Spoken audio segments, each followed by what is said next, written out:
everybody. Welcome to Off Panel, a weekly interview podcast about all things comics brought to you by Sketch.com. I'm your host, David Harper, and this week's guest is the cartoonist behind the graphic novel Thieves at No Brow, the mini comic Food Baby from ShortBox, and my comic of the year in her 2023 ShortBox Comics Fair release, Ocean. It's Lucie Bryon. Thanks for coming on, Lucie. Hiya, thank you for having me. So we're recording this on Tuesday, December 19th, and you have just recently returned from a trip to Japan. How are you doing? Have you recovered from the trip? Kinda. It's been a process of like trying to get up later every day. First day was like 3 a.m. I was wide awake. I was like, oh, that's early.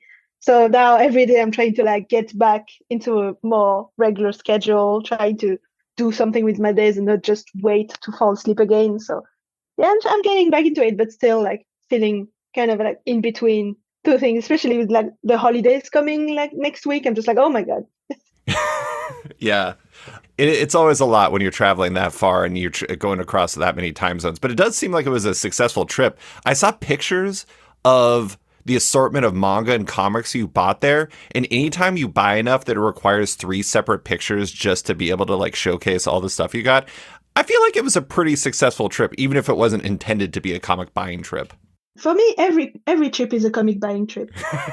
That's my one like weirdly intensive hobby. I know like some people, they have like clothes, shoes, bags, anything. For me, it's always been comics, especially like I've grown with manga, so I do really enjoy it. And as the years go by, like I've learned a little bit of the language. So it's like every time I go and I have the opportunity of like buying books there, I'm just like, oh, I can understand more, so I can buy more and like find the stuff that I actually wanna like, that I've been like seeking or looking for.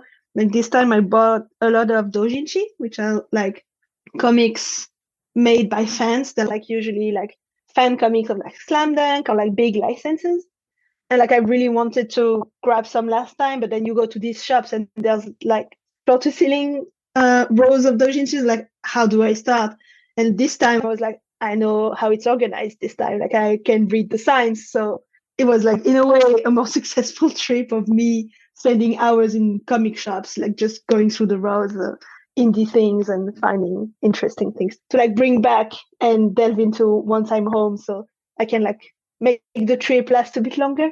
Yeah, I mean, it's like you're carrying Japan back with you. You're a big manga fan in particular, but we were talking before we started recording about how you had went to TCAF and to VanCAF and you'd went to those cities and everything like that. Do you find that pretty much whenever you take a trip, whether it's to Japan or Canada or to UK, do you find that you always, you know, the thing where it's every trip is a comic buying trip, do you find that you try to get some of the local flavor in comics kind of wherever you go? Oh yeah, definitely. I've always done this. Like even when I was a kid, and like I was lucky enough to have like my parents taking us to like Italy or Spain, I would try and find like local comics. Sometimes it's quite hard. Like for a long while, like you couldn't. Like I struggled to find like Spanish comics, for example, like stuff really like made in Spain, and like as I got older, I realized that a lot of countries, like you know, growing up in France, I thought, oh, every country must have like a comic industry. And then you grow up and you're like, oh no, actually France is like an exception. You have like France, Belgium, the US in some capacity, the UK a little bit, Japan, and now Korea with like the webtoons and stuff. But that's basically it. Then it's like it's very indie everywhere else. It's some like, who are those weirdos making the comics? But you don't have like like in France, it's a true like telling my parents, oh, I want to make comics. It wasn't like such a far-fetched dream. Some people are actually like professional cartoonists here. While if you go to even like, you know, Poland or stuff like countries like this, there's such few like professional comic artists there that it seems much harder for goal to like reach. So yeah, like I try to find them, but sometimes it's hard, but I do actually enjoy like looking for them. So it's fine. As I told you before we started recording, I was in France in April. And like, that's one of the things that I don't think people really realize, especially in the US, where it's like, in a lot of ways, comics are kind of this, I don't even know what the right way to phrase it is, just like this secondary medium, this thing that kind of, it's like a feeder system for movies in a lot of ways, movies and TV shows. And it's not as widely respected of an art form. And while manga is really popular, it's kind of crazy how many more orders of magnitude more popular manga is in France and how much more omnipresent comics in general are in France. It's like you, as we were talking about before we started recording, it's like you can go into a train station convenience store and it has as many comics as you'd find in a lot of comic shops here in America. And it has just, you can find it anywhere. It's like, I think Francois Herquet from Urban Comics told me that something like 50% of French adults read comics to some degree. And I may be making that statistic up, but the ultimate point is it's a significant portion that read manga and bande dessinée and comics and everything else, especially compared to America. But I guess, before we get into Ocean, when did you first start reading comics? It seems like they've always been a big part of your life to some degree, but was there something that was kind of your gateway? But for me, they've like kind of always been there. I do remember actively seeking Tintin when I was a kid. Like I asked for it. Like every Christmas I would get one. But also like since like my parents were reading comics, there was just like comics were at home in a way. So I just would like pick and choose and like look into everything. And I think comics always really like resonated with me, like the way, having this like art and narrative form of like combining words and pictures and having it's so peculiar and so unique. And it always like I always loved them. And I think like many French kids, I kind of like fell off them when when you're like you're a big kid now and you want to read like real books. But then like manga arrived and like I was done for. So like I fell into manga and I picked up comics again, and then I picked up like I think we started getting like the indie American stuff, like people like Joe Matt, the Crumb books and stuff like this. And so I discovered also like American comics. Like I didn't vibe with the superhero stuff. I never really got into it because I never knew where to start. So I was like, maybe this one. Like I read the Mazzucchelli's Batmans, but that's like about it. But like the graphic novel, like they made sense to me. Like I read Lis Prince's work, stuff like this. And so I had like this, like being in France, I had access to all of this, like to the manga, to the bande dessinée, and to the like American graphic novels that would be coming in. So like everything just kind of meddled, and I had like comics for days. So you mentioned manga as being kind of like the thing that got you back in, and it does seem like it's an essential love of yours, even though you kind of love comics from everywhere and you have interest in finding comic stories from any country you go to. Manga seems like the thing that you're really like, it just speaks to you in a way that is just, I don't want to say more, but it's just everything just kind of seems to work for you. But what is it about manga that speaks to you so much? Is it more about the way that the stories are told? Is it the types of stories that are told themselves? Like, what is it for you? I think there's a joy and a freedom in manga. There's this space for like long, overarching stories. I think one of the first manga I actually picked up from a library. I read Ranma by Rumiko Takahashi, which is like this really long tale. And I think I liked the fact that it was both funny, it was a bit sexy. It was like, which like as a teenager, I was like, oh, sometimes they have their boobs out. Nice. And like there were fights and there were also like drama and romance, like everything was possible. It didn't have like the firm boundaries of being one genre or another.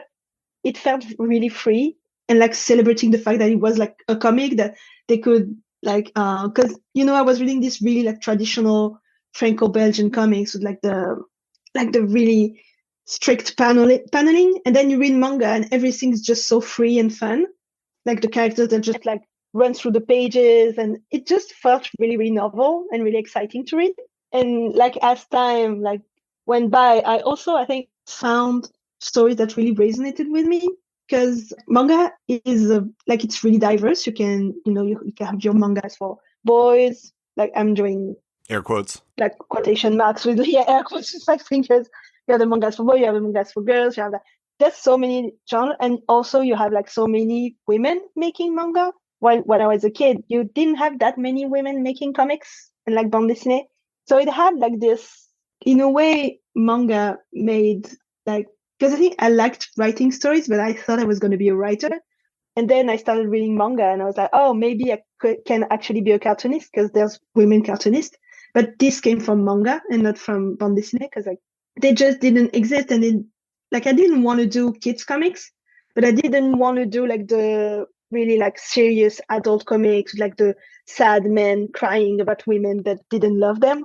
So I was like, I'm not going to do comics. But then you had manga, like those fun stories. That's what I wanted to do. Yeah. So I think, latched onto them to like, oh, I want to just tell stories that are like, have this really sometimes simple premise and then they just war with it. Well, I mean, it's interesting because you were talking about the readers and how manga offered like that middle level, like something in between Mhm. kids books, kids comics and adult comics. And it seems like manga type stories offered the same to you as a storyteller. It opened a door to another possibility of like, yes, I can tell the types of stories that appeal more to me because there is, not to boil it down to like a market, but there is a market for it and there is an interest because of manga and like all the what they're doing in that space. Yeah, definitely, especially in France, because now there is like, it's so brand new and it's so weird that it's so brand new. Because I know in the US it's been like all the rage for years, and in a way it's been harder to like get comics made that are not young adult. But in France, like when I pitched like my graphic novel Thieves, I tried pitching it like years ago. Like after I finished comic school, I was like, oh, like some editors reached out to me. They're like, oh, what do you want to do? I was like, so I have this story and it's about like teenagers. But like, is it for adults or kids? And I was like, in the middle. They're like, there's no market for that. And then it's just like, yes, there is. Because and like in the same conversation, they'll be like, oh, but also like we lose the kids to manga. Like we don't know how to keep them interested in comics. I'm just like, that's the market you're looking for. Right. That's where they are. They're reading manga. So and now like there's been, I think, with like the success of some young adult book that still got made, plus like the translations that we're getting of like, the like for example the Gillian and Mariko Tamaki book This One Summer. Like it got translated a few years ago and it had like some success. There's been like some change and now a lot of publishers are like doing young adult imprints in France, but it's so recent, which is so weird considering like how big it's gotten in the US. Like it feels like that's 90% of what's coming out. Yeah. Oh my God, I'm completely spacing the name of. There's the graphic novel. The person has a very inky style, and it has the word monsters in it, and I can't remember. Oh, the Everything I Love Is Monsters, the big one. Yeah, the big one. Yeah, the Emil Ferris one. And the Emile Ferris, Francois Hercouet was telling me that like that was like a surprise big hit in France, and I think it's like it's offering something that wasn't in the market before, and I do think that's the interesting thing is like I think both in America and in France, it seems like to some degree there's almost like a reckoning that's taken place between like what we've always thought people wanted and like the box you have to live in and then figuring out that people want stuff outside the box. I mean, I think that's one of the things that's interesting about manga in general is that there's such a big variety of stories. It's like there's sports manga. Like I love basketball. Like basketball doesn't exist in comics in America, but in Japan it does. And then there's like food comics and there's just relationship ones. There's everything. I mean, in a lot of ways, it's like looking at your work. Like I have Food Baby sitting right next to me and it's like Food Baby feels more like it's like a mix between manga and a journal comic in a lot of ways. And that's not really something that normally exists. And I'm so glad that you made it because thank you. I don't know. I mean, I kind of feel like rules are made to be broken in comics. And for a lot of people, it's like people can be steadfast, but I think they're slowly starting to learn that there's a lot more to the world and maybe manga is helping them understand that because it's selling so well. Yeah, but it's nuts because like for a few years, like I have a friend, she pitched her graphic novel. She's American. She pitched it, and like she like actually pitched it to an editor. Was like, it's so exciting. I've never read a sport comic before, and like in her head, she was like, oh my god, should I introduce her to like the whole concept of manga? She's gonna lose her mind. Like that's the thing. I feel like it's possible, like comics can be about anything. But I think there's such fears and considerations for like the market, like what's marketable, what's going to work, especially in France where you have like this, you have this base readership of comics that's like quite important compared to so many countries, but it's still like a base readership, like people who go to comic shops and buy comics regularly. Sure. But then sometimes you have these comics that just like break this glass ceiling and they just go on to become like massive hits, and like basically like everyone reading them, like your aunt that never reads comics just read this one, and you're like, why this one? That's so weird. And like I remember a few, like I used to like use ride shares a lot because I don't have a driver's license. And so like when I was a student, like train was so expensive, so I would ride share with strangers. And like every time I tell people, oh, I'm making comics, I'm trying to like get it, make it my career. People were like, oh, that's interesting. Oh, I've read an interesting comic recently. And like for a while in France, everyone was just reading Black Hole, Charles Burns. Sure. It just and you had these people like, oh yeah, I work in the hospital, and I did read Black Hole, and like, why, why this one? So you have like these random bouts, and like, and yeah, everything I love is monsters just was massively successful. I think people loved how it looked. They loved how it felt, to hold. Like it's a nice book. Mm-hmm. So like it was gifted a lot. It's these comics, but also you have like the Penelope Badger comics. Like they get so massively successful, and like she breaks all of the glass ceilings, and she's just so good. I think she won an Eisner with Brazen, which like no French comic artist has won an Eisner in so long. So it's like she's the best. Yeah, it's amazing. I mean, it's so cool to see that. I mean, I'm just trying to imagine how I'd react if I went into a hospital and somebody was reading Black Hole. I would be like, this is going to be a weird experience in the hospital, I think. I don't know what's going on here. I did want to ask you, so you studied graphic design in Orléans, and then you studied comics in Brussels. And I don't want to get too far into it, but one of the things I think is interesting is like, I imagine, especially when you're studying comics, you learned a lot about the rules and you learned a lot about like the formalism and all the things that you're supposed to do in comics. And it seems like a lot of the things that you really love about comics is choosing your own adventure and finding your own approach to these things. What did you learn from that experience? And like, was part of what you learned that you need to embrace yourself, even if there are kind of these rules, if that makes sense? Yeah, I think with like higher education. So first of all, I want to like preface this by like reminding the listeners in the US that you can actually go to like university for free in France. That's why I was able. Like, I don't know if it's like if I would recommend comic school. Like I don't think you have to go to comic school to make comics. That's Right. like I went to comic school because like I was able to because it cost me nothing. Like I think what it offered me that was like just so valuable. So yeah, you have you have like drawing classes, you learn anatomy, like you have comic classes where you learn like the history of comics and stuff. But I think the most important thing that this school offer is just time. Like I had those 3 years of just making comics. And like every 2 months we'd get like a new subject, like, oh, you have to make a comic, and like on page 3 there needs to be like a big disaster, and then you go from there. And you'd get these constraints, and it would force you to like try and find new stories and new things to tell. Or sometimes they'd be like, oh, you can make a comic, but you have to use like gouache or something. So it just gives you this time to like learn and try new things, and with no pressure or like no. They're not trying to put you in a box. Yeah, no, exactly. You don't have, and even for you, there's no obligation to like make money out of it, to make it like your big break. It's just you have 3 years to just experiment, try things, and you have someone at the end that's going to read your comic, that's going to tell you what works with it, what doesn't work. Like, this back and forth of having teachers care about what you're doing, read what you're doing, and be like, oh, okay, so this sequence doesn't really work. You can try this. This is why it doesn't work, in my opinion. And then you just go back to it. Because it's just, comics that just take so long and they're actually hard to do. So just having, those 3 years of like being able to experiment, try new things, have feedback, have community, meet other people in your class who love comics as much as you do, and just like try and make things together. Living in Brussels, really, really nice. And so, I think, yeah, that's what I got from it.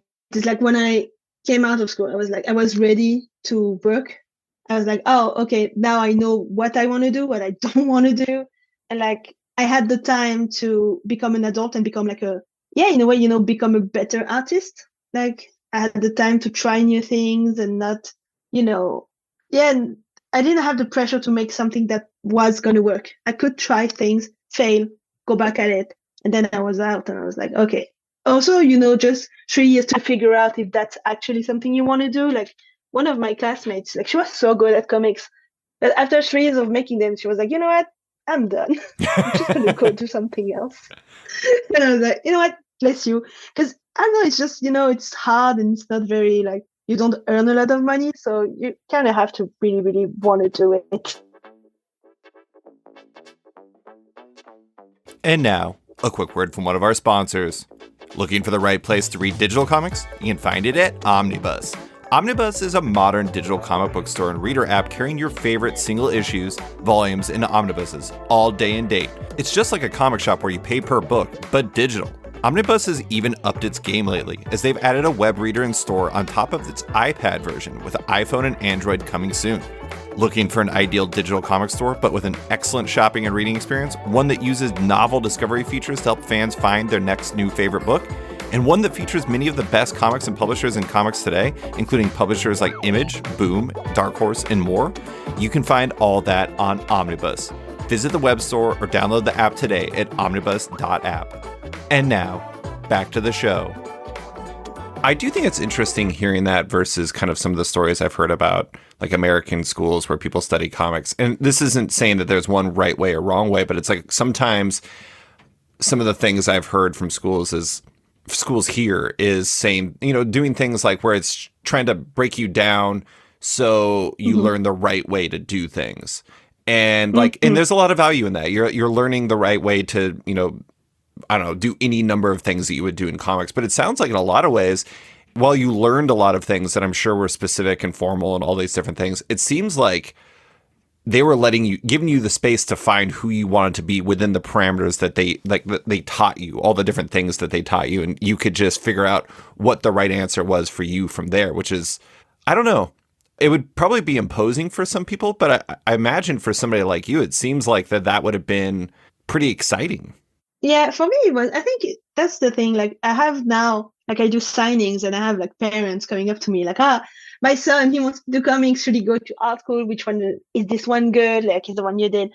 And I think art school, there's so much of it that just depends on like sheer luck of timing. Sure. Like, are the teachers good? Like, the people who are working at the school right now? Because, like, even from when I was at school, from then, like, how the school is now, like, a lot of the teachers have changed. It's new people. So, like, I had a great time there. Maybe I wouldn't have a great time there now. So, and yeah, like how your classmates interesting and like nice.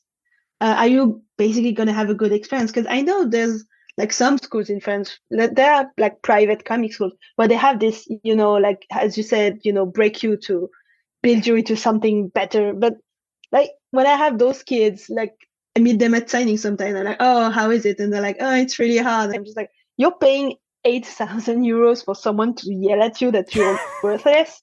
Like, it's just like, it seems so wild to me. Like, just, it's comics. It's not like, I love comics and there's nothing I love more, but it's not that serious. Like, Right. It's comics. It's supposed to be like, it's not like you're going to be a billionaire. So just like, you need to chill. Especially, those people who are like, yelling about how there's a right way to make comics. Like, they just like the dumber stuff. Like, they like the old sexist comics and just like, who cares about what they think, honestly. Yeah. I do think it's interesting, though, because like you're talking about how over those 3 years you spent your time just kind of making comics. Like that was just you working within different things. And just I spent some time looking through your Tumblr. And it's interesting to see the things that pop up there because it's like you had a bunch of drawings that you did in March after you got some new colored pencils, including one that was Ocean before Ocean was officially a thing, really. An original short story in Happy New Year, which was very lovely. A journal comic about impeccably sliced avocado. You like did it like the Instagram folk do, so good job by you. And then some Animal Crossing and Genshin Impact fan comics. And I'm sure that's just the tip of the iceberg, but it kind of underlines something to me. It really seems like you're kind of always drawing and making comics just like you were in college. Why is that? Like, do you find that comics are really the way you just like to express yourself in a lot of ways?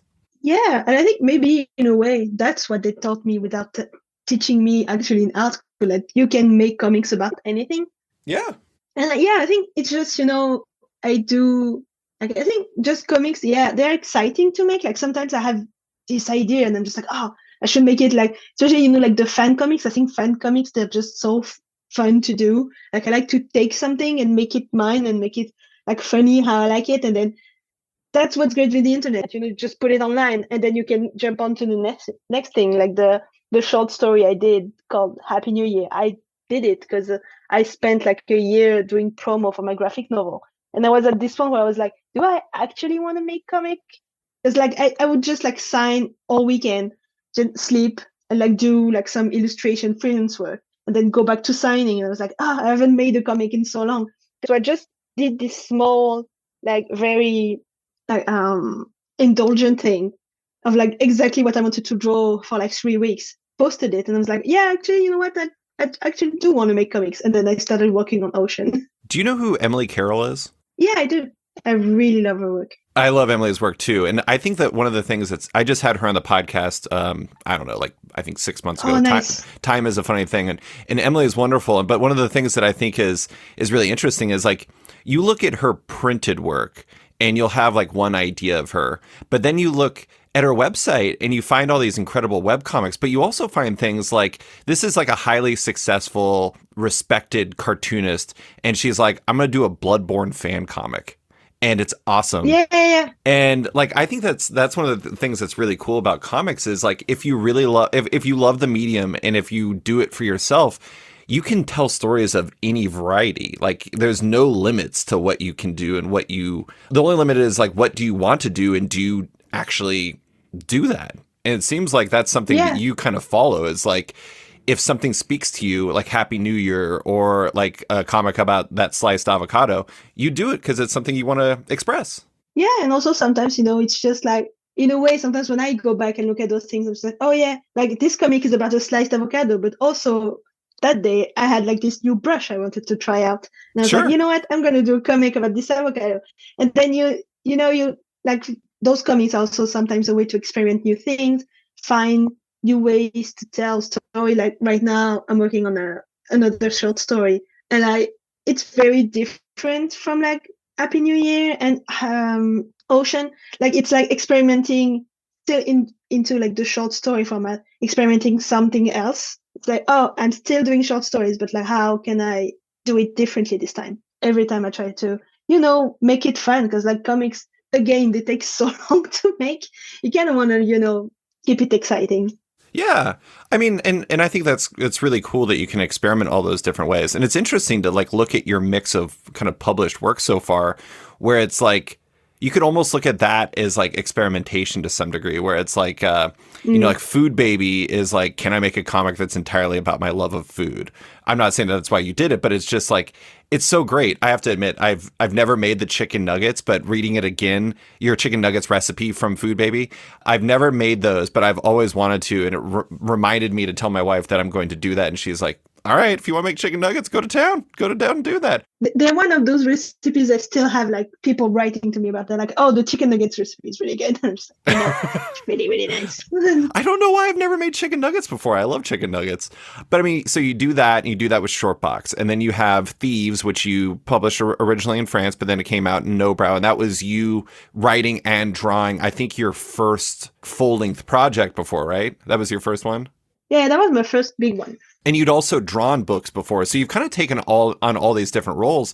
And it kind of seems like, not to get in your head too much, but it kind of seems like as you've been kind of moving into your career in comics and doing all these different things, it's been you kind of figuring out, like, what do I really want to do with comics? Like, what does this look like? Do I want to do all these things?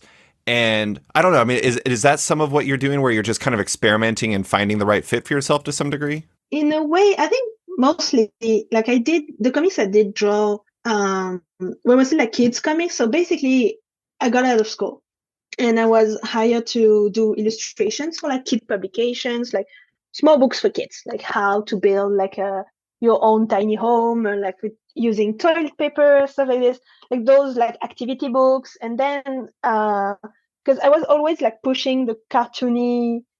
Like I just love sequential art, so I would push like sequential things. Be like, oh, would you be interested into like illustrating a comic? And I was like, yes. So I did that, and the thing is, like, just time flies. And so I drew a series for 3 years, and also in a way I was happy because I was just making money. which I was terrified about. Like, you get out of high school and you're like, oh, I hope I can actually make money Of course. like with comics. So in a way, because I knew I wanted to do like the big graphic novels, but I had trouble, finding someone to pay me to make it Yeah. and to pay me like in a way I was going to be like able to live off of it. So what I did in a way is that I just like worked in like kids publications for a while, put a lot of money aside, and then when they were like, oh, like when I started working with Sabakan, which is like a really great publisher, I love working with them, but they're like quite indie. So they're like, oh, you're like real like down to do the graphic novel. I was like, nice, I have savings, I can do it. And then I did but basically the graphic novels and like the doing my own thing was always the goal, but also food. So Yes. kind of Yes. have to. But also, like after doing the graphic novel, I think it's just like it takes so much out of you, especially when you're like write and draw. So I did like I'd still do commission work, like kids illustrations and stuff, because it's in some ways for me that's the experimentation. Like they just tell me what to draw, and in my house I can be like, maybe I can try something new with that, and then push it. Do you feel like you kind of learn a little bit of something from all of your projects? Like whether it's like an illustration? Oh, definitely. Yeah. Yeah, definitely. Especially, yeah, you do because it's like for me, I write and draw at the same time, like a storyboard. Like I do small, really badly drawn comics.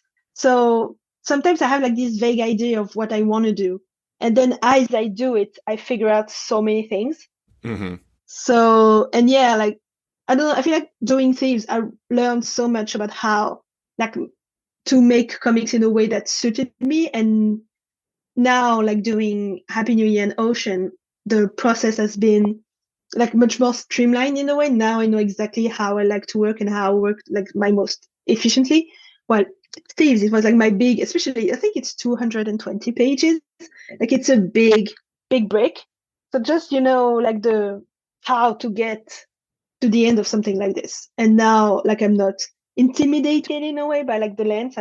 I know how to handle it and like where to start, how to go there, and like, so yeah, every time you learn something, but also it's fun to try new things and not just like, oh, I've learned this and that. Like when I did Ocean, like I did it on paper and it was like my first comic on paper for like years Wow. because I was like, yeah, let's try it again.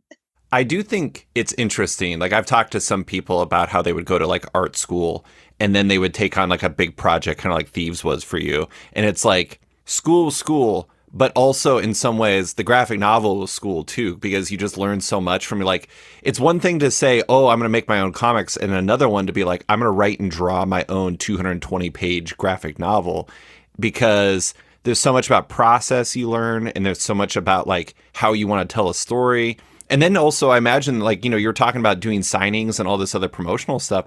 I bet you learned a lot about all that stuff, too, because it seems like that was overwhelming in its own regard. Oh yeah. I didn't expect it to be this overwhelming, but it was like I freaked out because I was like, I'm not gonna be able because they just like gave me this like basically tour schedule. They were like, oh, this week you're gonna this. Like the first week I was exhausted. I was like, I'm not gonna be able to go to the end of this. Like it's gonna be so long. But then it's like everything. You just learn how to do it.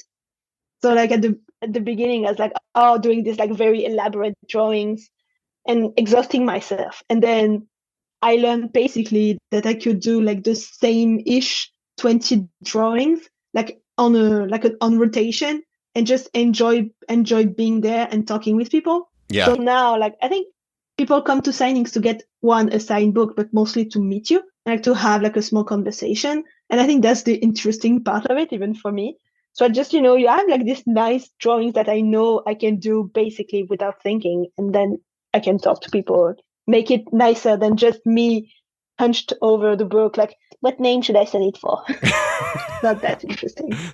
So for listeners, that's one thing that's, I think, very interesting, and a very interesting difference with France and other countries in Europe versus like America, like where we have signings and stuff. The expectation is if you buy a book, you have to do a drawing in it, right? Oh yeah, that's true. Like when I signed in the UK, like I signed, they were like, oh, you have a signing, and I would go to the signing, and it's just me in a basement signing books on a row, like 500 books, but it's just words, and I'm just like, that's what you want?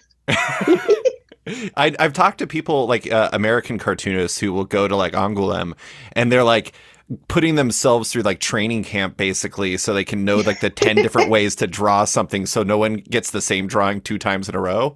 And it's such a funny difference. And also I kind of think in a weird way it speaks to like how France kind of values comics in a different way. It's like the expectation isn't just a signature, it's like getting a little piece of the comic for yourself in a drawing. Yeah, definitely. Like, yeah, and it's just, but sometimes I'm surprised. Like we moved like 3 months ago, and I went through my bookshelf and I found Castle Waiting by Linda Medley. And I have like the French edition, and she came to Angoulême, and I like it's signed, but she did like a really, really nice drawing in it. I'm just like, oh, yeah, I forgot I had this. I bought this. I was a teenager, and I'm just like, it's so nice. And I think, yeah, now that I've been to the US, and so when I've seen like just a signed, when I was in the UK this year for Super Bowl, I bought Roaming, and I think it's signed, but like it's just like a thing. So I'm just like, maybe it's signed, maybe someone just like had their pen fall on this. Who knows? I got a copy of Roaming that was from Drawn and Quarterly that had a signed bookplate from Jillian Mariko, and I was just like, I can't wait to get this. And it's like the same thing. It's just like you have no idea. At the same, I'm certain that they did sign it, but They do. Yeah, I have no doubt. They send you the book plates, like you receive these big envelopes full of things, and you just like I spent a weekend just signing book plates. I was like, that's so weird. But for me, it's so like it's novel. So I did it, send it back, and I was like, all right, guess that's how it works there. Well, let's talk about Ocean in specific. It's like I said in the beginning, it's my favorite comic of the year, and it's a ShortBox Comics Fair comic you did with colorist and formatter. I apologize if I mispronounce your name. Gaetan Board? I think that's it. Yeah, here's the write-up about it. It's Toots and Boots time paradox agents find themselves sent to a small French seaside town on the hunt for a mark that might change the course of history or just their lives. And it's just basically about Toots and Boots living in a place that you used to live next to, being hairdressers. Oh, definitely. Yes. I absolutely loved it and knew it was my favorite as soon as I read it. It's actually no longer available for purchase as the ShortBox Comics Fair only ran in October, but hopefully it will live again someday. We're still going to talk about it though, and I want to start with its origins because in the back of the book, you actually have the origins, which is when you're in the UK, you saw a sign for hairdressers at a salon called Ocean that had two people who looked a lot like Toots and Boots. Exactly. I saw that sign and I was like, who advertises their hair salon like this? This is amazing. And I just like snap a picture of it and it just wouldn't leave my head. And thinking about it constantly, I was like, maybe they're like time travelers. And it just went from there. And like that's comics, just it has to be fun. Yeah. Well, I mean, I think the interesting thing is like a lot of times people will ask comic creators like, where do you get your ideas? And the thing is like, how can you say, oh, I was driving down the street and I saw a really funny sign for hairdressers. Like, that's not a repeatable thing, right? That's just like, that's one experience you had. And then like you kind of inject it with things like other ideas as you go. I mean, like one thing I think is really interesting about it is like, there's this one scene where Toots and Boots are in a bath where I have to admit, Toots is bathing just terribly. His like legs are completely outside of the bath. Of course, he's never taken a bath before, but they're reading Tintin and Ranma One Half. And in that moment, I was like, I feel like those are very specific choices. And in this conversation, you said that those were kind of like your gateway to manga and your gateway to comics, respectively. But then also exactly. It's like, see? Yeah. Well, and also they lived in a place that the story takes place near somewhere you lived. So it's like you take that origin of that funny sign, which is in the book and is hilarious, and you merge it with elements of yourself and you merge it with other elements, like maybe your love of cats. And then all of a sudden you have something you can work with. Is that kind of just like you just started building and building and building and exploring these two odd characters in their story, and that's what resulted in Ocean, basically? Yeah, basically. So there was the sign, obviously, like I saw it. I think it just has, I'm doing an audio description. It's a bit just like electric blue sign with like black and white characters. So even like just visually, it was really interesting. It just stuck in my mind. And I think also I've been, thinking a lot about like what makes stories interesting. Sure. Because, we've been seeing like a big trend of like, for example, stories that take place in Japan from like people who like have obviously been based in like Japanese culture via like the media they've consumed, but have not lived there in a way. Mm-hmm. Like you see it sometimes in like student projects and stuff. And I think what makes, so I was, just thinking about like what inspires us like about Japan. So thinking about it took me to, I think what interests us is the mundane. What's interesting, not that the stories take place in Japan, it's just that they're really like relatable in a way that everyone lives in a place, and like that life is interesting, and like what's interesting to us, like as an like European audience reading manga, it's just like it feels really unique, but at the same time it feels like familiar, like because you have like that old lady that lives near your place, and I don't know. So I was like, oh, I think I want to do a comic that talks about like where I grew up in, and like I think, try and make it as relatable as I find comics that, for example, take place in Japan, made by Japanese artists, or like comics that take place in the US, made by US artists, but like what it's like being from this place, and like how time feels there, how like the weather feels there, and how it's like to live there. So, yeah, I don't know, just I was thinking about like how can I make a comic where like the place it takes place in is like an integral part of the story. Yeah. And like in a way, like some people say like a character in the story, but I don't know if it's really how it works. So yeah, I don't know. I was like just like mixing all of this, and then since they're like time travelers, I was like, oh, I don't know if it's interesting if it takes place now, because like with this, like, it's hard to make comics that take place now, because like how do you handle cell phones that are from the future? So I was like, oh, I grew up there in the like 90s, 2000s, which were like a time where people were like, oh, in the 2000s the world's gonna end. So yeah, having this like very weird time, and like they just keep wearing like old shirts from the World Cup in 1998. I was like, I can put like so many little details and make it really fun to read, but also really interesting for someone who did not grow up there in a way. Yeah. Like, they can find. Yeah, I don't know. I don't know if I'm making sense. Oh, it totally makes sense. I mean, the thing I think is interesting about the manga part that you're talking about, but also what you did in this book, is that I think sometimes people can think about specificity of like location or specificity of situation and stuff like that as exclusionary, as if it's like something that's going to like take away from the story. But I think the thing that's really interesting about this is like, I feel like I'm not going to even, how do you pronounce the name of the town? Châtelaillon? Châtelaillon-Plage? Or, okay, Plage. yeah, Plage. Yes. It feels like a very specific place, and like I said, some people might think of that as exclusionary. But I think the thing is like when you have like specificity of location and when you have specificity of character, I think sometimes that's actually a lot more universal than people give it credit for, because you can see it as a real place, and you're like, that's just like my town in Anchorage, Alaska, or that's just like my town in like I don't know, Brussels or whatever, and you can see like elements. Exactly. Yeah, and it's like that specificity actually really offers a really great connection, especially because for like Toots and Boots, they're like in this land of all white and blue, and they come in with their black hair and their black suits and everything like that. And they're the fish out of the water, just like we are as readers. And like we're learning about it as they do. And I don't know, I think it's a really smart thing you did, because I feel like instead of closing the door, it actually opened it for me as a reader. Thank you. Maybe you did. I think that's what you want, make people travel in a way. You're like, oh, it gives a specific identity to your story and to your comic, to the story you're trying to tell. It's not, a generic story that takes place in a generic place. Like, there's nothing wrong with it. That's what I did with Steve's. The book takes place in a like vague French city that looks like every city. I purposefully did not like make it, but I think because I did it with Thieves, in a way, it's like this modeled thing where it's only interiors, and every time there's a citywide panel, you're just like, let's just put buildings, vague buildings. But now I had like this really, really like specific place, and it's another type of work, but it also makes it interesting. And you're like, which people are living there? What does it look like? What does the town look like? And it makes like the comic feel alive in a way.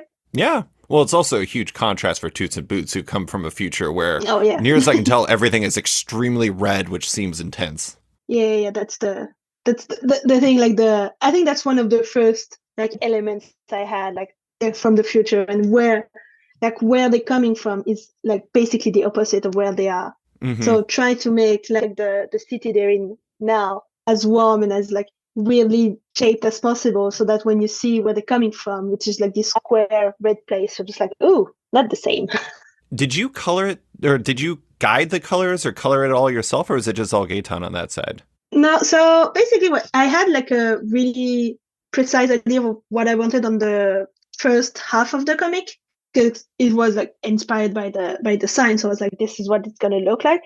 But the second side, I was like, I figured something out. But then I was like doing the pages, like inking every day. And he got to the half and he was like, what am I doing? And I was like, you know what? Surprise me. Just find something. And I actually really like what he did. He did his job really well. Like he actually looked at what I did on Thieves, what I liked, and what could work with my art. And he really like experimented a few things, asked me what I thought, and we figured like this like nice recipe for the second half. And he like rolled with it, and it just like it was the first time I was working with an assistant. I'd never had to before, but now like with the comics fair, I had like a really tight deadline, and I was like, okay, so if I'm gonna get it done, I need to hire someone. Yeah. And it worked so nicely. I'm just like, I wish I could have an assistant all the time now. And now, a quick word from one of our sponsors. It's the last month of the year, and Zoop is saving its best for last. Zoop is proud to be the home of the first ever Jack Kirby crowdfunding campaign. Stay tuned for the launch of Kirby and Wally Wood's Sky Masters of the Space Force, the complete Sunday strips.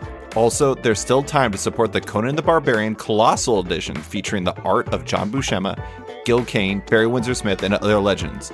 Head over to zoop.gg to support the live campaigns and sign up for the ones coming soon. It takes less than 30 seconds to create an account, and the e-commerce style checkout is easy and intuitive. Add multiple rewards and add-ons into your cart, provide some info during checkout, and you're done. No confusing additional steps in finalizing your pledge, and no post-campaign surveys. And of course, every creator appreciates your support. For creators looking to crowdfund your project, Zoop is currently open for submissions. Email them at hello@wearezoop.com to start a campaign. And now, back to the show. The colors are such a fascinating storytelling element. There's several moments where it's like I was like, I'm interested, I'm really interested, I'm extremely interested. This is my favorite comic of the year, was basically the process. But one of the big ones was that there's when Toots and Boots are laying in bed and the page turns, in a PDF sort of way, and it's all blue and white in black in the previous one. And then all of a sudden the kind of pink red hue is introduced to it. And it's like, it's such a good way of showing that time has changed, but also like the emotion and like their comfort and everything like that. And it's interesting to like see how specific color is, or how important color is to this, especially when you get to like, we mentioned the future. It seems like color was like really important to this story. And like you and Gaetan seemed like you came up with a very, very nice solution to kind of tying it all together and telling a story through the colors alone. No, thank you. I think that's how I've always approached color, because color for me, like it's hard. Like it's not my favorite part of like making comics at all. Sure. But I've been like, because I know how important it is to like telling your story, so that's basically the way I found it like like the way I keep interested in it. It's thinking about ways I can use it. Like I can use color to tell my story exactly how I want to tell it. So just escaping the monotony of the tree that's like brown on the lower side and green on the upper side. Basically, just escaping this. Once you've broken this big barrier of doing like things how they're supposed to look, then you can get into something like you just use color to tell the story with you. And like that's how basically I figured that out making Thieves. And so that's why, with Ocean, I knew that when you had like the time skip, I was like, we need, like, it can't be just a different color. It has to change like the way the color moves, the way it looks, the way it's applied on the page. And the thing, since I was like doing it on paper also, like I had to figure out like do I change the line also, or do I keep the line the same but like do like black? So it really was like a back and forth, and we tried a whole bunch of different things. But then, when we found, because I think the thing with color is that sometimes you find like you make it like on one page and it works, and then you go to the page right after and you try the same recipe and it doesn't work. So you have to find like this, how to like the proper way to make it work, like to find a system that works on every page. And that's basically your color language for the comic, and then you use it.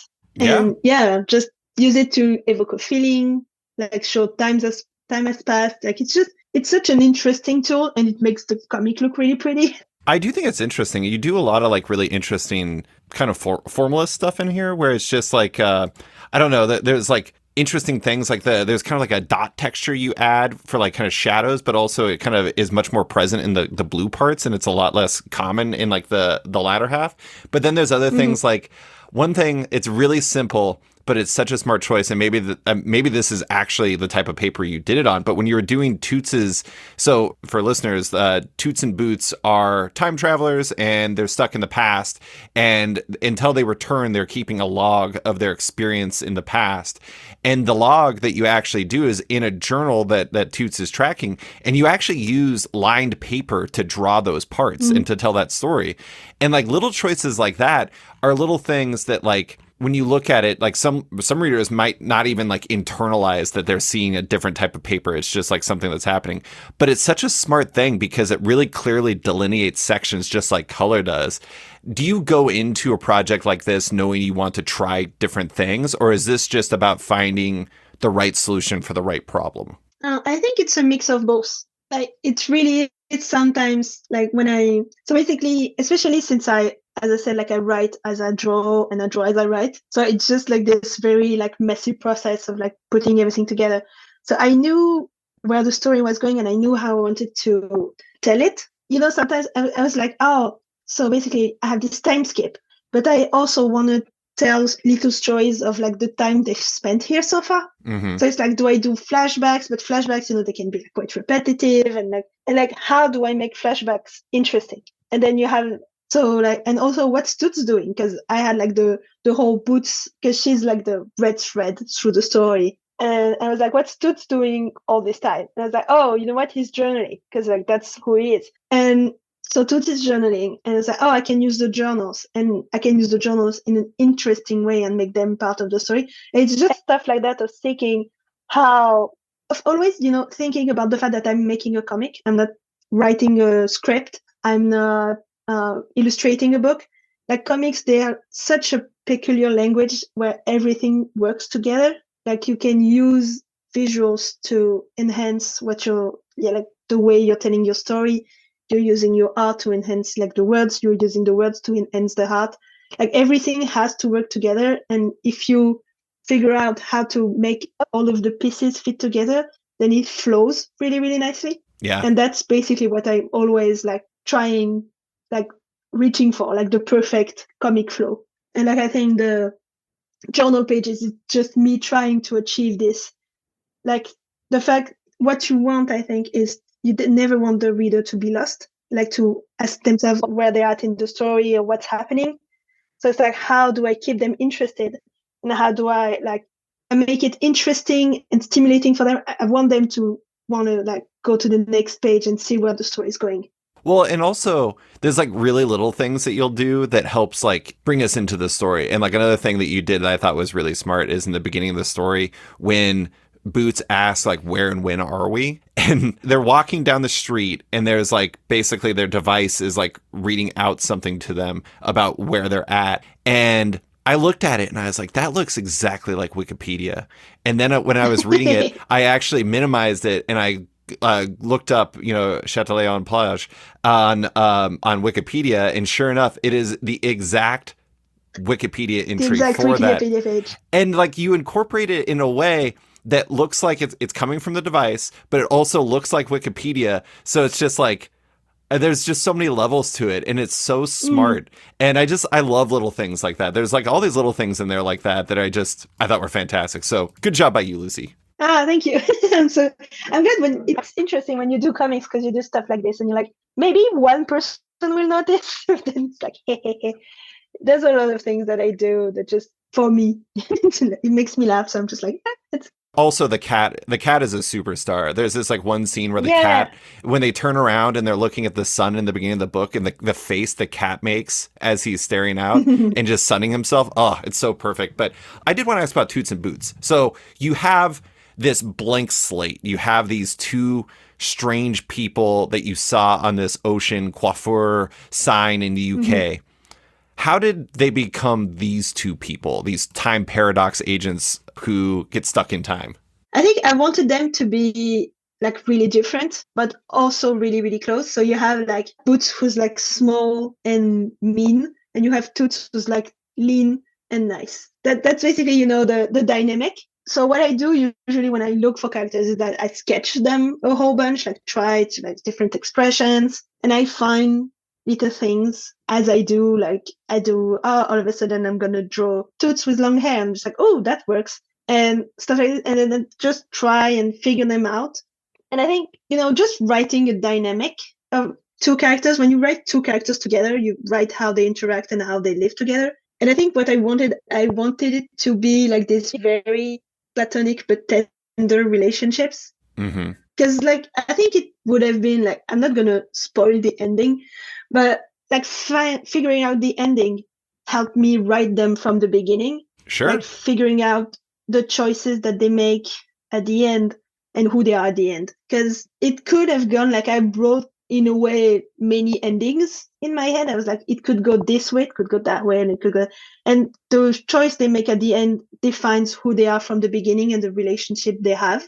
And I think because I wanted to go for that ending in particular, the one I chose, like it helped me write who Toots and Boots were when they arrived and how they became who they became as the story progresses. Like how much Boots changes and how Toots probably was always like this, but always supportive. Yeah. And how, in a way, it still gains independence. In a way, like finding out what I wanted to, like where I wanted to go with the story helped me write who they were and how they came to be.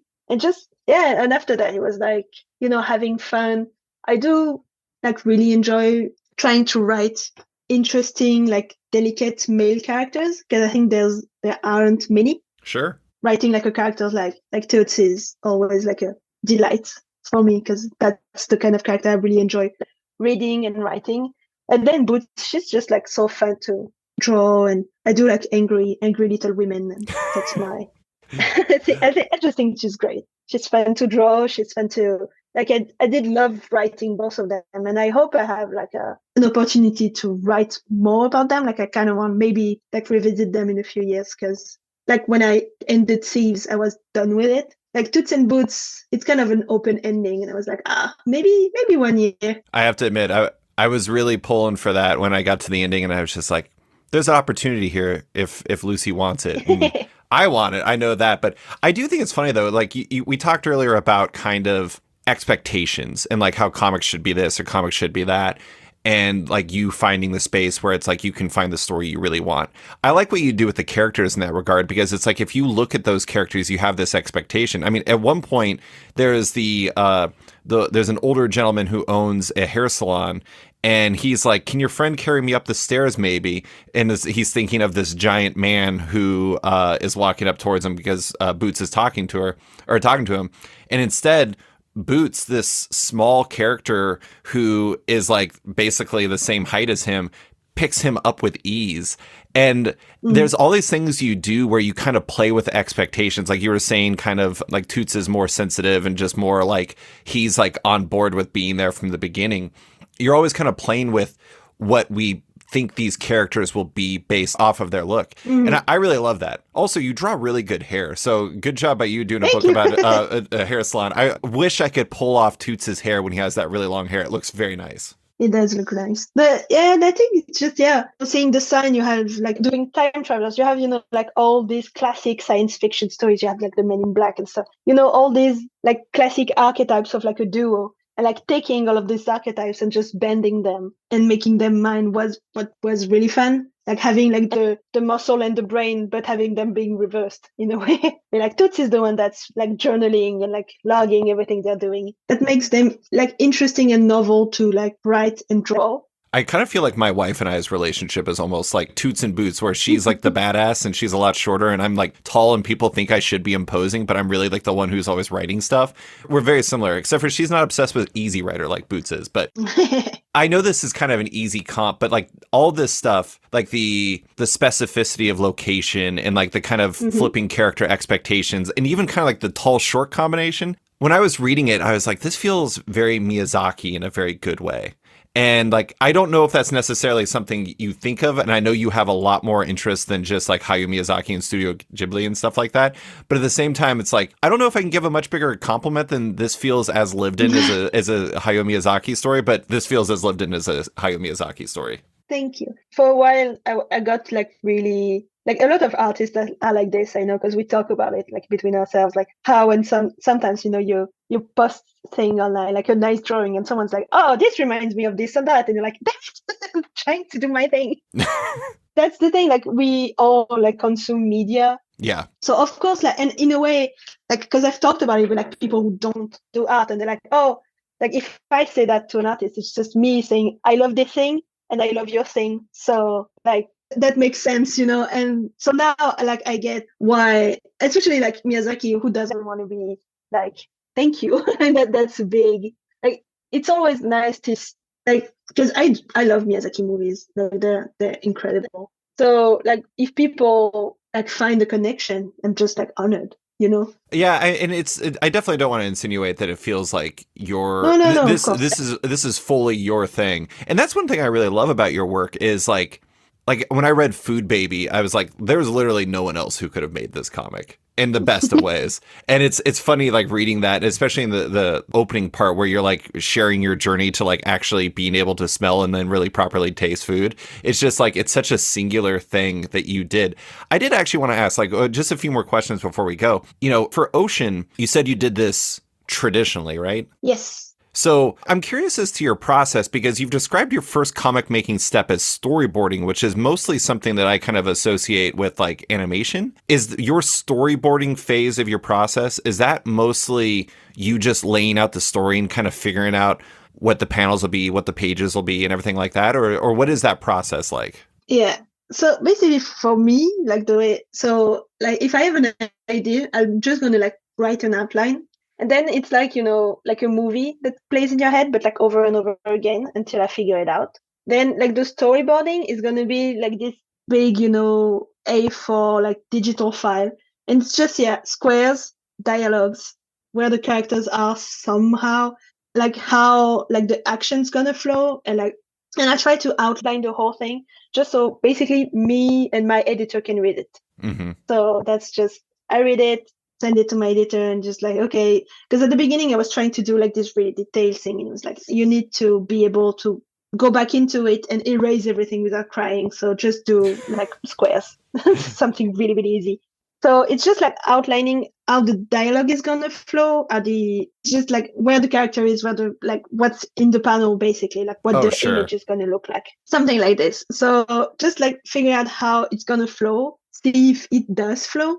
And then I go back to it and I pencil properly. And then I do sometimes, because like when I storyboard, since I try to go really fast to see if the drawing, like the dialogue work, like I do like these really boring shots of like just the character talking. And so when I pencil, I do like precise and nice like settings and like try to make it more interesting to look at and to look at and like make it a proper comic. And then, so all of this I do digitally, because like if you do it on paper and then all of a sudden you found out like, oh, my character is really, really small and I've drawn like this tree really, really big. And then you just have to redo it. So it's just like, no. So, but if I do it digitally, I just like go over it. And so all of this I do digitally. And then I printed the pages, put them on a light table, put another paper on top of it. And then I did it with like a fountain pen. Mm-hmm. And I did like the whole, I think it's 75 pages like this. And then I would give them to my assistant. I'd be like, scan this, make it look nice, put the text on it, and send it back to me. And yeah, that was at the end, it was a really like nice and old process. Like I would just do, I think I'd ink like 2 or 3 pages per day, give it to him. And then while I was doing the next 3 things, he would like just be doing the colors and putting all of the dialogues and text in it. I read you really like inking. I do love it. That's my favorite. Because when you ink, it's just like all the art part is done, like the figuring out how it's gonna look.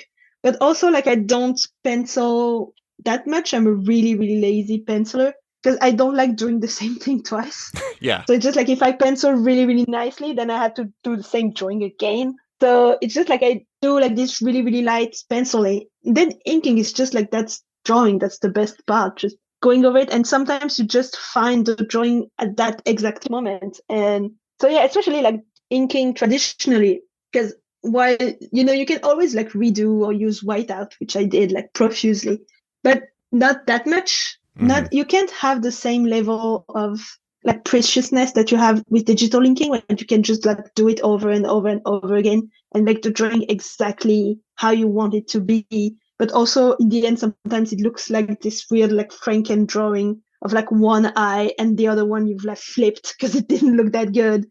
So it's like this weird like amalgamation of like different like lines that you've made and it doesn't really look like a drawing anymore. Mm-hmm. So what I like with like traditional inking is that you can go back, but not that much. So you can have sometimes to accept that the drawing, that's how it looks. Yeah. And then you go to like and on the moment sometimes it's like, this drawing's so bad. And then I go back to it 2 months later. I'm like, fine, actually, looks nice. I've talked to people who ink themselves who really like inking traditionally because sometimes you have like happy accidents where it's like you don't do things exactly the way you expected, but it looks better. And it results in this like nice natural thing that is just very charming. Yeah, but I think that's the exactly like I've seen people try to emulate this like digitally to be like, oh, I do my pencil, but then I make them blurry so I don't and just like that's yeah, just ink traditionally because like that's just your hand is gonna like twitch at that moment or like the ink is not gonna flow the same or like oh you didn't notice but like your fountain pen is running out of ink so the lines are actually a bit sharper and finer that you think they were going to be and then it gives you like this nice variety and it makes everything look very alive. Mm-hmm. So and I think it was really appropriate for Ocean. That's why because I like after doing Thieves digital I was like I'm just like gonna do comics digital. I actually really enjoy it but then like I couldn't find them digitally. Like I did sketches and it didn't flow the way I wanted it to flow but like I was feeling sketchbooks with them so I was like I feel like on paper they come out exactly as I want them, but digitally I can't like get them right. Mm-hmm. So like I bought the paper and was like, maybe I'm gonna do it, but also, that's risky, that's so long. But I was like, you know what? If I'm gonna do this the way I want it to be and like the way I want it to look like, I need to do it digitally. So then I had to hire an assistant because like scanning, oh my god. It's like we were talking about with doing like the signings and everything. There's all this like secret work that people don't really realize where it's like, oh yeah, did you spend your day drawing? And you're like, no, I spent my day at a scanner. Or like just like getting files set and formatting. Yeah. Terrible. It's a lot. It's a lot. So like Thieves was for print and like Food Baby was for print. Did knowing this was going to be for a PDF change your approach at all? Not really. Like I think it comes weirdly from my graphic design years. I do everything for print and if it's digital it's fine. Like I'd rather have it this way than being it digital and then having to figure out how to get it to print in a way. Sure. Because that's a whole other headache. Like now I do everything for print because even if I didn't, so Ocean is actually gonna come out like as a comic, like a properly printed one. Yes. Yeah. Sorry, I was very excited. I have to admit there was a part of me that felt cruel to name this my number one comic because I knew that no one could read it. So, yes. That's why I was surprised. I was like, oh, but no one's going to be able to read it. Yeah.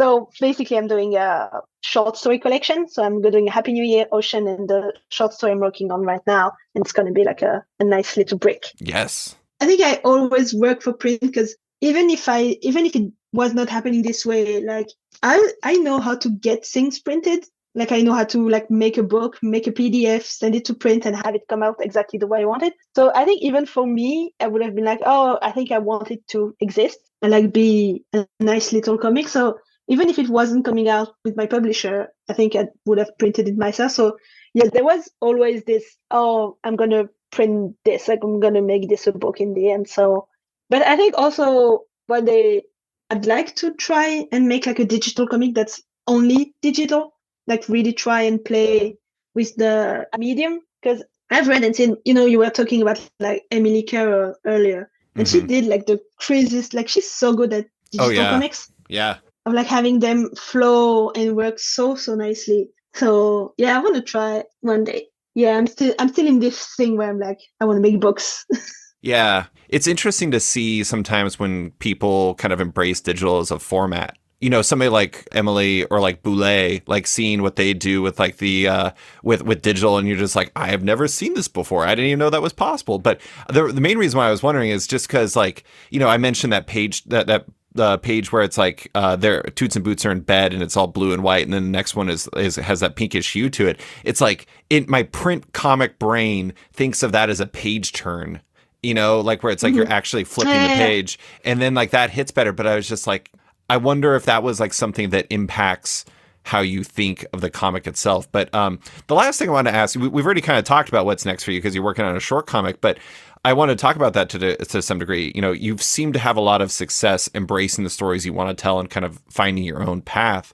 And you're always making your own comics one way or another. I mean, one tour through your social media is a really good path to seeing that. But is that what your ideal future for yourself looks like, where you're just mostly telling your own stories? Yeah, that's what I was working towards. And I just feel very lucky that right now I'm able to.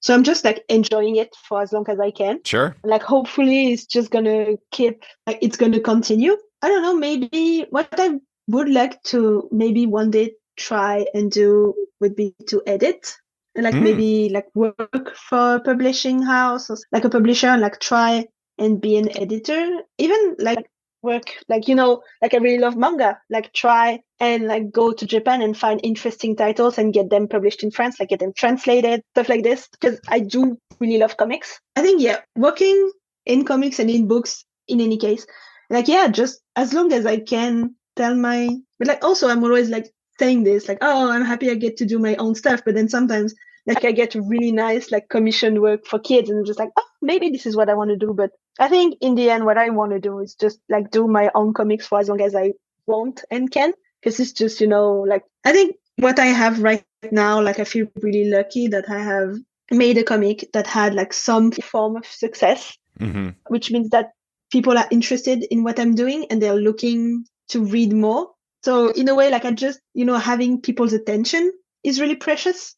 So I'm trying to like enjoy it and respect their attention and give them good things. And as long as I can do that, like I'm happy.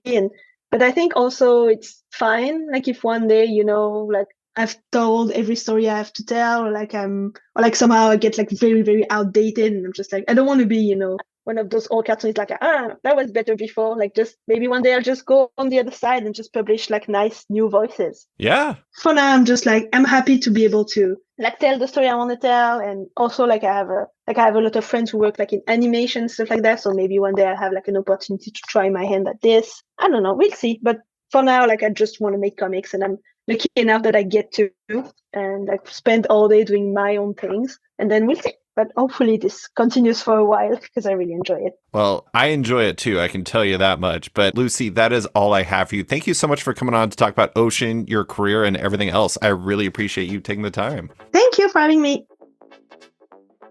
Thanks for listening to this week's episode of Off Panel with cartoonist Lucie Bryon. You can find her on Twitter, Instagram, and Blue Sky at HeyLucie. Big thanks to Deanna Chapman for stepping in and editing this podcast. If it sounds better than usual, it's because of her. Love Off Panel, want to support it? Subscribe to the podcast on Apple Podcasts today and give the show a rating or review while you're at it, but 5 stars only.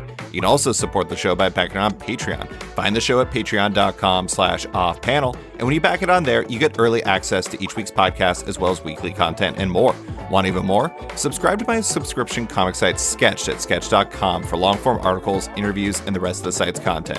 You can find Off Panel and Sketched on social media by following on Twitter and Instagram at SketchComic or following me at SliceFriedGold. Big thanks to all my existing patrons, including Charlie Stickney, Danny Ollie, Jonathan Breen, Tom Drennan, Jeremy Thomas Burke, Jared Schwab, Scott Dunn, Chip Mosher, Alan Ellsworth, Seth Pomeroy, James McEwen, Kenny Myers, Andrew Lehman, Christina Merkler, Scott Place, Darcy Van Polges, Travis Schmeiser, Tom Evans, Natalie Mockery, Reed Beeman, Kelly Sudaconic, Max Wood, Jeremy Lampert, Brian Holt, Chris Doré, Near Levy, Dennis Hoffman, Jason Hussa, Kieran Gillen, Jonathan Kent Uratam, Henry Johnson, Jingo Boren, James Tynan IV, Chris Langford, Jason Wood, Tom Peachy, Ben Domstead, Rom V, Nick Walker, Patrick Coyle, Isaac Oren, Scott Carpenter, Rent Narb Studios Comics, Capes and Tights Podcast, Klaus Vandeven, Brian, Submit Industries, Jack Mulqueen, Carl Kerschel, Robert Masella, Elza Chartier, Luke Nakashoji, Dr. Luke, Scott Hazelwood, Canadian by Proxy, Bradley Rader, Carl Troy, Brandon DePills, Patrick Brower, Declan Shalvey, Dan Garino, Adam Freeman, Ben Wild, Brian Klein Q, Nick Bennett, Birdcage Comics Cafe, Susanna Polo, Reed Hinkley Barnes, Mario Tiambang, Andrew Carita, Matt Mahoney, Stephen Holt,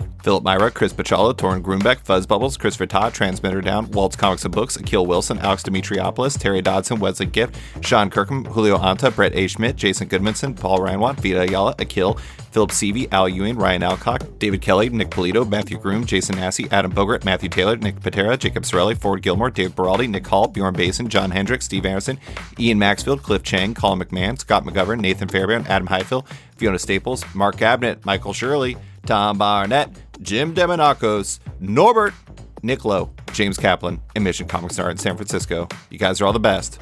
A quick thanks to Wolfpack for letting me use their song Outro as the show's opening theme, and to Upright T-Rex Music, who wrote and performed Panel's outro and ad music just for the show. Check out their music on Spotify because it's completely delightful. Thanks for listening, and tune in next week for another episode.